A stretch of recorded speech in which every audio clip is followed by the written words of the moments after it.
কাম্মাসা কারাকুনাতি বিপাকাসা সাবেদাখো সুদ্ধা ধাম্মাং পাবাতেন্তি এবমেতাং সাম্মাদাসানান্তি। আমি সর্বপ্রথমে সেই তথাগত অর্হৎ সমূহ সম্বুদ্ধকে বন্দনা করছি। অতঃপর শ্রদ্ধাবান শ্রদ্ধাবতী উপাসক উপাসিকাদেরকে আমার মৈত্রীময় আশীর্বাদ জানাচ্ছি। শ্রদ্ধাবান উপাসক উপাসিকাগণ, জগতের সর্ববিধ বেদ বৈষম্য গুছে যাতে সাম্যের প্রতিষ্ঠা হয়, ইহাই সাম্যবাদীর লক্ষ্য ও আদর্শ। কিন্তু জগৎ যে নানাবিধ বৈষম্য পরিপূর্ণ, এই বৈষম্য সকলেরই প্রত্যক্ষ সিদ্ধ। মহাপুরুষগণ যোগসিদ্ধ প্রতিভা বলে আপন আপন বেদ বুদ্ধির সমতা সাধন করে গিয়েছেন, কিন্তু বাহ্য জগতের সকল জীবের মধ্যে সাম্যের প্রতিষ্ঠা করা কারো দ্বারা সম্ভবপর হয়নি। কারণ জীব অসংখ্য, অসংখ্য জীবের বুদ্ধি বিবেচনা, চরিত্র ধারণা, ভাবধারা, আকৃতি প্রভৃতি সব কিছুই পরস্পর অসদৃশ।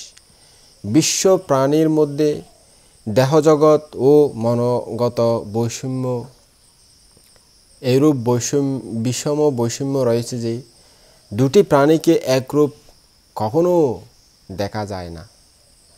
কেউ সুখী, কেউ দুঃখী, কেউ সাধু, কেউ চোর, কেউ বিপুল সুখ ও ভোগৈশ্বর্যের অধিকারী, আর কেউ বা কপর্দকহীন পথের ভিখারী। কারো কর্দব বিনিষ্পিত রূপশ্রীমণ্ডিত যৌবনে জগৎ মুগ্ধ, কারো কুৎসিত কদাকার দর্শনে নাসিকা কুঞ্চিত, কারো কুশাগ্র বিদ্যে বলে জগৎ নিয়ন্ত্রিত, আর কারো বা বুদ্ধি দর্শনে লোকের অট্টহাস্য। কেউ বা দীর্ঘায়ু, আর কেউ বা ভূমিষ্ঠ হওয়ার মাত্রই পুনরায় মৃত্যুর সর্বগ্রাসী কবলে পড়ে যায়। কেউ ভূমিষ্ঠ হওয়া অবধি আদি ব্যাধির দাস, কেউ শ্মশানে যাত্রার প্রাক্কালে সুস্থ দেহ। কেউ এমন পরিবারে, এমন গ্রামে, এমন সমাজে জন্মগ্রহণ করে যেখানে সম্ভব ও সদাচারের আবহাওয়া সতত প্রবাহমান, ধর্ম ও নীতির প্রভাব নিয়ত বর্তমান। আর কেউ বা জন্মাবধি পুঁতি গন্ধে জর্জরিত, সৎসঙ্গ বর্জিত, কুসঙ্গাচ্ছন্ন দুশ্চরিত্রের পেছনে নিষ্পেষিত। কারো জন্মসিদ্ধ দান ধর্মে জীবন স্বর্গীয় সুষমাময়, আর কারো বা অন্নগত প্রাণ যুগীগত মন ধর্মের নাম শ্রবণীয় কর্ণশূল আরম্ভ হয়। কেহ দেব, কেহ ব্রহ্মা, কেউ মনুষ্য, কেউ বা পশুপক্ষী, কীটপতঙ্গ ইত্যাদি। কেন এরূপ হয়? জগতে এত বৈচিত্র্য ও বৈষম্য কেন? এত পার্থক্য কেন? কেন সর্বজীব সর্বাবস্থায় সমান নয়? এই জন্য কি একে অন্যকে দায়ী করতে পারে? এই বেদ বিভেদ কি শুধু আজ, না স্মরণাতীত কাল হতে চলে আসছে এবং কল্পনাতীত কাল পর্যন্ত চলতেই থাকবে? ইহার মীমাংসা কি? কিভাবে এর মীমাংসা হতে পারে? এই সমস্যার সমাধান কিভাবে হতে পারে? এই বৈষম্যের হেতু সম্পর্কে জগতের বিভিন্ন ধর্মমত ও দার্শনিক যুক্তিতর্ক পরস্পর খণ্ডন মণ্ডন করে আপন শ্রেষ্ঠত্ব প্রতিপাদন করে চলেছে। নানান শাস্ত্রে নানাবিধ মতবাদ বিদ্যমান। কোনো কোনো শাস্ত্রকার কর্মকে বিশ্ব বৈষম্যের কারণ নির্দেশ করলেও কর্মের উপর পূর্ণাঙ্গ নির্ভর করেননি। তারা বলেন, ঈশ্বর জগৎ সৃষ্টি করেছেন সত্য, কিন্তু কোনো কিছুর উপর অপেক্ষা না করে সৃষ্টি ব্যাপারে প্রবৃত্ত হননি।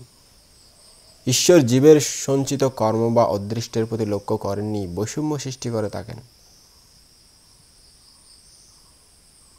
জীব শুভ অশুভ কর্মানুষ্ঠান করলে ঈশ্বর কর্মানুসারে জানের ব্যবস্থা করেন, কিন্তু ঈশ্বরই সব কিছুর নিমিত্ত। অথচ ইহাতে ঈশ্বরের করুণার অভাব প্রমাণিত হয় না, যেহেতু ঈশ্বর করুণাময়। সৃজ্য পদার্থের সৃষ্টির পক্ষে ঈশ্বর নিমিত্ত মাত্র।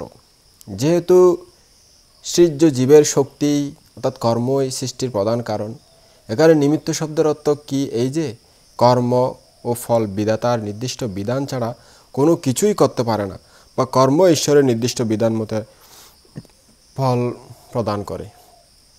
এরূপ যুক্তিতে এই ধারণা জন্মে যে কর্ম কর্মে জীবনের পূর্ণ স্বাধীনতা থাকলেও কর্মফলের উৎপত্তি কর্ম বা কারকের উপর নির্ভরশীল নয়। কর্মের উপর কর্তৃত্ব জীবের, আর ফলোৎপত্তিতে কর্তৃত্ব বিধাতা। এখন প্রশ্ন হলো, কর্ম সম্পাদনায় যার অধিকার থাকবে, ফলোদ্গমনে তার অধিকার থাকবে না কেন?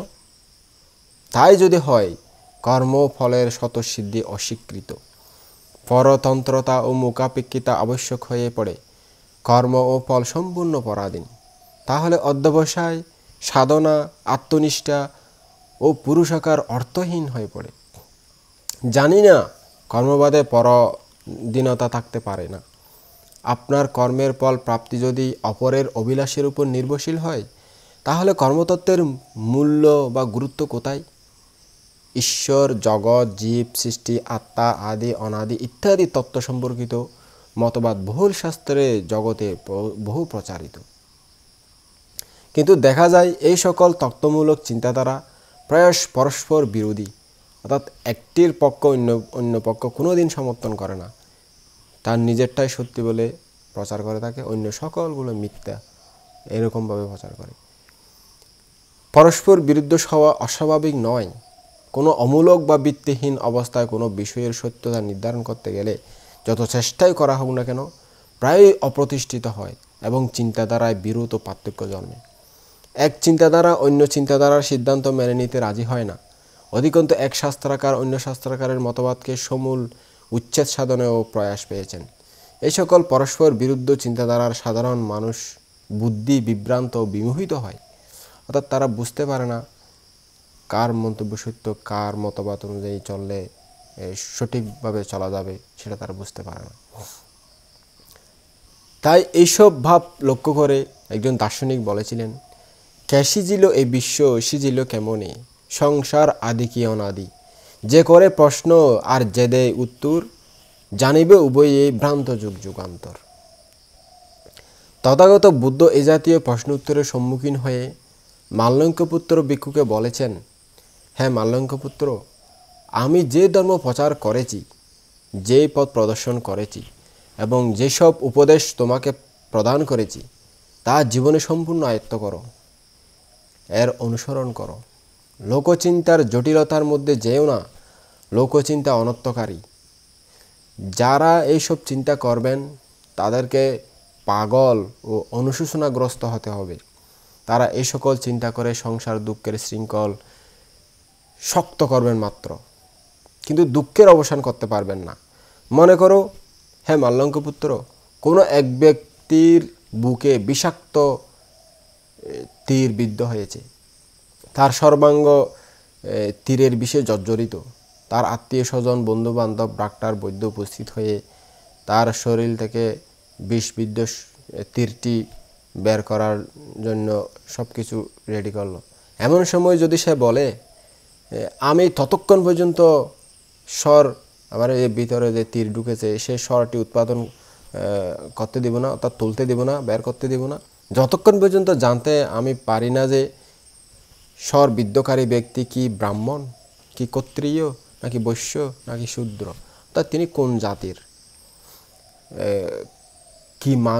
কি রকম মানুষ, তিনি স্বর বিদ্ধকারী ব্যক্তির নাম কি, কোন গোত্র, সে কি লম্বা নাকি খাটো না মধ্যমাকার, তার দেহবর্ণ কি কালো, শ্যাম, গৌর না লাল রঙের, সে কোন গ্রাম, কোন শহরের, কোন নগরে বাস করে, যে ধনু নিক্ষিপ্ত স্বরে বিদ্ধ হয়েছি তার ছাপ কোন দণ্ড না যা জাতীয় ধনু, এই ধনু কি অর্ক, সন্ট, নহারু, মরুব না ক্ষীরপর্ণী নামক বৃক্ষের কাষ্ঠ নির্মিত, সেই বৃক্ষ কি সতুত্থিত না রূপিত, স্বরের পালকগুলো কি বাজ, গৃধ, কাক, কুলাল, ময়ূর না শিথিল হনু নামক পক্ষীর পালক সজ্জিত, তীরের বাটটি কি গরু, মহিষ না বানরের হাড় দিয়ে নির্মিত, স্বরটি কি লোহার নাকি তামার না ইস্পাতের না বজ্র দ্বারা প্রস্তুত, ইত্যাদি ইত্যাদি ইত্যাদি। সে বলে, যতক্ষণ পর্যন্ত এই সকল প্রশ্নের সমাধান না মিলবে ততক্ষণ পর্যন্ত আমি এই আমার গায়ে ঢুকানো তীরটি বা স্বরটি আমি উত্তোলন করতে দিব না, তা বের করতে দিব না। তাহলে হে মাল্যঙ্ক পুত্র, এই জাতীয় এতগুলো জিজ্ঞাসার মীমাংসা কি সম্ভব? সে কি ততক্ষণ বেঁচে থাকবে? এই জাতীয় প্রশ্ন উত্তরের তথ্য অনুসন্ধান করতে করতে সর্বিদ্ধ বা সর্পদংশিত ব্যক্তির, অর্থাৎ গুলিবিদ্ধ বা যে কোনোভাবে আক্রান্ত ব্যক্তির মৃত্যু হতে পারে, মৃত্যুর কবলে পতিত হবে। তবুও তথ্যের সন্ধান যেমন মিলবে না, তেমন হে মাল্যঙ্ক পুত্র, লোকচিন্তা অচিন্তনীয়। চিন্তা করতে করতে জীবনান্ত ঘটবে, অর্থাৎ মরে যাবে, তবুও চিন্তার অবসান করতে পারবে না। একসময় মানবজাতি বহু মতবাদে উদ্ভ্রান্ত, ধর্ম আচার নিষ্ঠার ঘোর অন্ধতায় নিমগ্ন, সমাজ ব্যবস্থায় উচ্ছৃঙ্খল ও অবিচারী, কুশিক্ষার আদর্শে অনুপ্রাণিত, বর্ণ বৈষম্যের পারস্পরিক হিংসা বিদ্বেষে ও নিরীহ প্রাণীর উপর নিষ্ঠুর অত্যাচারে নিরত। এক এক তত্ত্ববিদ্যা এক এক মতবাদ প্রচারে ও পরস্পর খণ্ডন মণ্ডনে ব্যাপিত ছিল। বিভিন্ন মুনির মতবাদ ছিল পরস্পর বিরুদ্ধ। শাস্ত্রেও বলা হয়েছে, বেদসমূহ বিভিন্ন, স্মৃতিশাস্ত্রও বিভিন্ন। এমন কোনো মুনি নেই যার মত অপর হতে ভিন্ন নয়। অন্যপক্ষে যখন অহিংসা, সাম্য, মৈত্রী, করুণা, একত্ব ও শান্তির প্রয়োজন বোধ প্রত্যক্ষ শান্তিকামী প্রাণীর অন্তরে ঘুমড়িয়ে উঠেছিল, তখন হিংসা, বিদ্বেষ ও অশান্তির হাহাকারে গঞ্জনাময় বিশ্ব প্রকৃতির রহস্য উদ্ভেদ করে সর্বজীবের মুক্তি প্রত্যাশিত যুগে তথাগত বুদ্ধ জগতে আবির্ভূত হয়েছিলেন। তিনি অসীম অনন্ত জন্মের কঠোর সাধনার সিদ্ধ হয়ে চিত্তের চির প্রহেলিকা উদ্ঘাটন করেন। তার চিন্তাধারা পারস্পরিক পার্থক্য ও শ্রেষ্ঠ বোধের সীমা অপ্রতিহত যুক্তি ও গতিতে অতিক্রম করে। তিনি প্রত্যক্ষ জ্ঞান প্রসূত নীতি, গভীর গবেষণা, সূক্ষ্ম বিশ্লেষণ, নিরপেক্ষ বিচার মীমাংসা দ্বারা গভীর যে অমোঘ সত্যের আবিষ্কার করেছেন, তার সত্যতা নির্ধারণ আপনার উপর ন্যস্ত না রেখে জগতের বিজ্ঞ পুরুষগণের উপরে ভার অর্পণ করেছেন। গণতান্ত্রিক ধর্মকে নির্ভর করেছেন জনগণের নিজ নিজ বুদ্ধি, বিচার, উপকার বোধ ও সুখ স্বাচ্ছন্দ্য বোধের উপর। এহি পাচ্ছিকো তদ্ধাম্মা এহি পাচ্ছিকো পাশ্চাত্যাং ব্যতীতাব্য বিয়তি।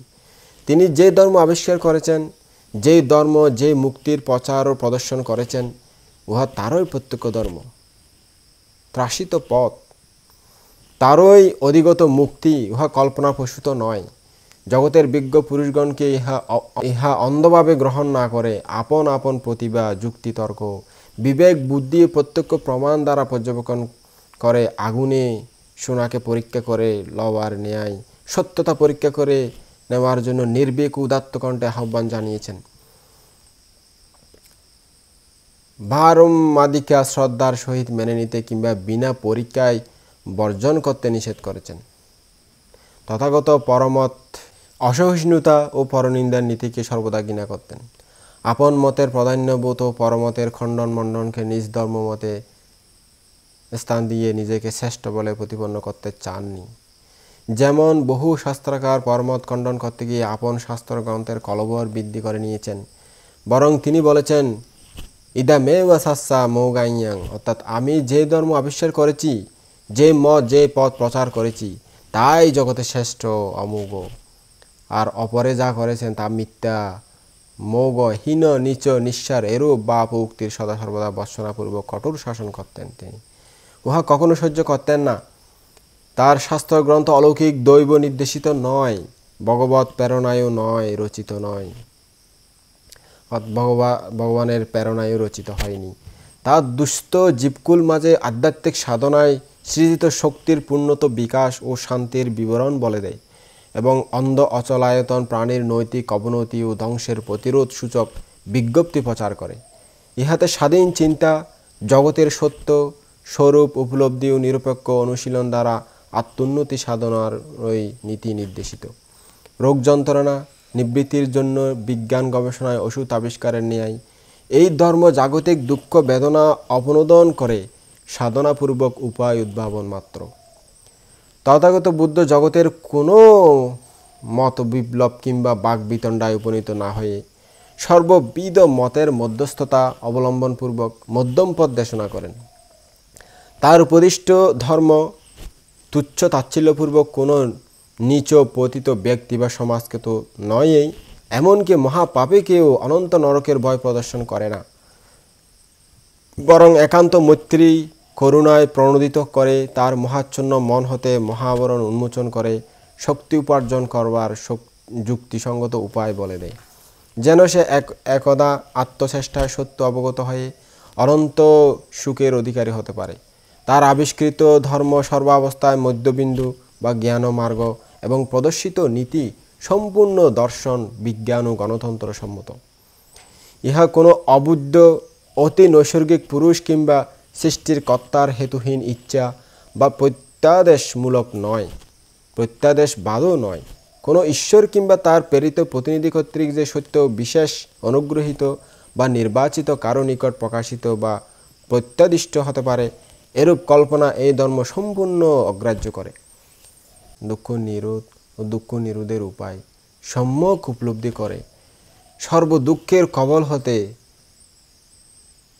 মুক্তির জন্য যেই সকল মার্গ প্রদর্শন করেছেন, পথ প্রদর্শন করেছেন, পথ দেখিয়েছেন, তার মধ্যে কর্মবাদ অন্যতম। তো শ্রদ্ধাবান উপাসক উপাসিগণ, কর্মবাদই হলো ভগবান বুদ্ধের অন্যতম একটা দেখানো ছিল। তো যারা কর্মের উপর নির্ভরশীল, কর্মের মধ্যে কি আছে না আছে, কর্ম মানুষকে কোথায় কোথায় নিয়ে যায়, কিভাবে কি করতে পারে, সেটা তিনি প্রদর্শন করেছিলেন। তো যারা কর্মকে বিশ্বাস করবে না, তারা যদি কর্ম কিভাবে কিভাবে করে, কিভাবে কোথায় নিয়ে যায়, কোথায় কি করে, এইগুলো সম্পর্কে জানতে চান, তাহলে আরও বিস্তারিত আগামীতে দেশনা আসবে। আপনারা কর্মের বৈচিত্র্যময় যে ফল, সেটা সম্পর্কে জানতে চাইলে আপনারা শুনবেন। ভবিষ্যতে যত সদ্ধর্ম দেশনা শুনবেন, ততই আপনাদের জ্ঞান অর্জিত হবে। সদ্ধর্ম দেশনা শুনে নির্বাণের হেতু হবে, পারামি হবে, তাহলে আপনাদের মানব জীবনে সার্থক হবে। ভবিষ্যতে আপনাদের যে হেতু নির্বাণ সাক্ষাৎ করতে সহায়তা করবে। আপনাদের সকলের মঙ্গল হোক, কল্যাণ হোক। উপাসক উপাসিকার প্রতি আমাদের মৈত্রীময় আশীর্বাদ জানিয়ে সদ্ধর্ম আলোচনা আজকে এখানে সমাপ্ত করলাম।